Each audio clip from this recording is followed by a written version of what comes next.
Hey guys, this is Paul Balachik with Aradani Studios. I'm going to show you the first part of modifying a Tron Disc toy to make it look more like the movies. The first thing you need to do is get all the tools ready that you're going to need for this modification.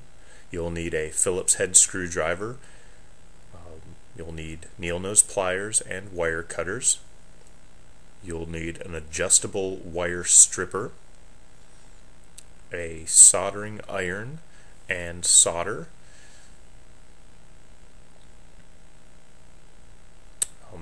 a soldering gun holder if you don't want to burn yourself. This isn't necessary, but it's a fun little tool I picked up at Harbor Freight for holding wires together so that you can solder and use the magnifying glass to see what you're doing. And it was like $4 and worthwhile. And one of the most important things is a Dremel. And for that Dremel, the most important thing is cutting discs. Plenty of cutting discs. You'll probably go through quite a few of those. And you might also need some various assorted Dremel bits, a grinding wheel, a polishing bit, and some drill bits if you don't also have a drill. You'll also need safety glasses, very, very important. You'll need a set of small Phillips head and flathead screwdrivers, smaller than your standard issue ones, and you'll also need an X-Acto knife or a sharp razor blade or a pocket knife of some sort. And for the modification, you'll need a Tron Disc toy that you purchase at any toy store. You will need LED strips. These are a 12-volt LED strip that illuminate directly outward from the strip, not towards the side of it. You will need 2 feet of EL wire from EL Wire Pros. I recommend go ahead and get it where it has the quick connect attachment on it, so that way when you connect it to the inverter you don't have to worry about wiring it. You just snap it together and you're ready to go. The one end is a quick connect, the other end simply gets soldered to your battery holders for your battery. You'll need a 12-volt battery to charge and power the LED strip, and 2 AAA batteries to run the EL wire. So the first thing we're going to do is we're going to remove the 6 screws that are on the back side of the disc. Pretty much straightforward. Take your Phillips head screwdriver, unscrew the 6 screws, and the disc will come apart. I've already removed the screws, so it's going to magically pop open right now. You'll see that there are 3 pieces. There's a front side, a back side, and then a rubber O-ring. I've already modified it slightly. The rubber O-ring is supposed to have fins sticking out of it. I'll describe how I removed those in a second. So the first thing that you want to do is remove all of the circuitry, all of the LEDs, everything that's inside of the disc that makes the disc currently light up, that we're going to replace with our own wiring and lighting effects. So using a small Phillips head screwdriver, remove the screws that are holding any of the circuit boards to the board. The LEDs are taped onto the board. This should be pretty easy to remove. The 6 LEDs that are on the outer ring that illuminate the rubber ring that is laying to the right there, those are originally inserted into 6 fins that are a part of the disc. And I've already cut those off, but pretty much you just take a razor blade, and as you're cutting through the fin, just do slow passes, very shallow passes, so that way you don't try to cut in too deep and mess up. It's really easy just to cut, go back and just keep going over the same cut over and over again until the fin finally pops out. And you just remove all 6 fins in that same way, pull the LEDs out, and pretty much you're left with a perfectly clean rubber O-ring like you see in the video here. And here I'm just unscrewing all the screws, ripping out all the LEDs, and pretty much just pulling the whole thing out. There should be 3 circuit boards to unscrew.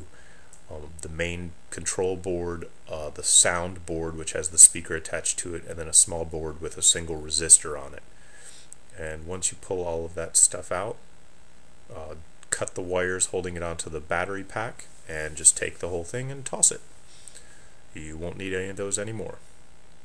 Clean up some of the tape if you want.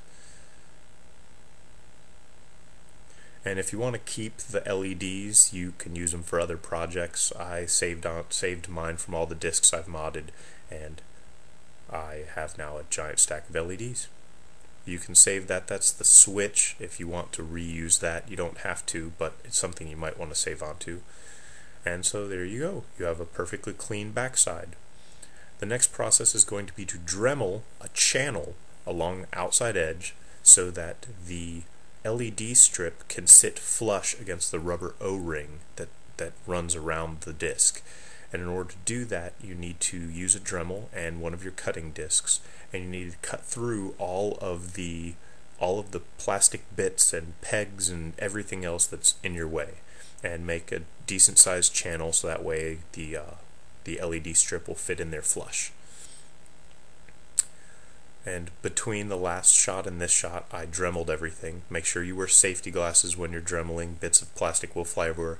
And wear long sleeve shirts, as bits of plastic are very hot, I learned. So you remove the 6 pegs from the C-ring side. There's only 6 things to Dremel off there. On this side there are significantly more things in your way. Just Dremel through them all. You'll also want to Dremel through the 2 pegs which come from this side of the disc and insert into the C-ring on the other side of the disc. And for the battery holder, you want to remove the entire battery holder except for those 2 slots and the screw hole. Those 2 slots and that screw hole will hold the entire battery pack on. So now it's time to remove the C-ring, and we're not really concerned with this. We're going to replace it with an EL wire, and once we replace it, we won't even need this plastic C-ring. So if it breaks, don't worry about it. But use a Phillips head screwdriver and press down into the 2 indentions, the 2 areas of the disc where the LEDs were. And once you push down into there, it should pop a little bit. You should be able to take a flathead screwdriver and stick it into the slots, the other slots on the side of the C-ring, and just pry gently, and it should pop out. And like I said, if it breaks, you're just going to discard it, so it's not a big deal.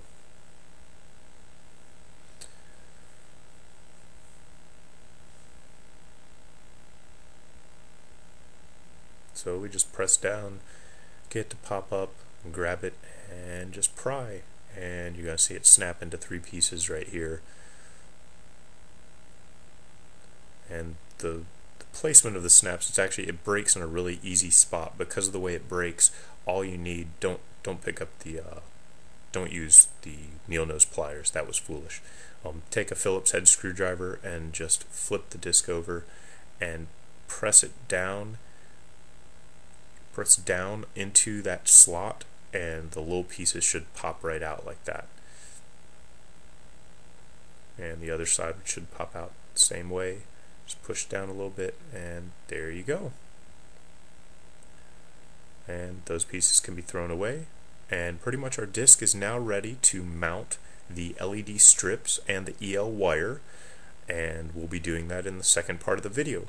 The EL wire we purchased from elwirepros.com. The LED strips were purchased on eBay. Thank you very much.